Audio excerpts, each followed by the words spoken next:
سیلاب دی دې ته جلسه وایي. په دې کې یو سرکاري سړی نشته دی، په دې کې یو پولیس نشته دی، په دې کې یو داسې سړی نشته دی چې هغه مزدوري او هغه پیسې ورکړي.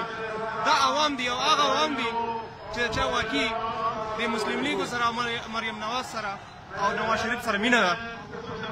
او دا هغه خلک دي چې څوک د نیازي د بدامنۍ نه، د نیازي د بې انصافۍ نه، د نیازي د واده خلافو نه، د نیازي د یوټرن نه هغوی تنګ شوي دي. هغه دلته راغلي او خپل احتجاج ریکارډ کوي.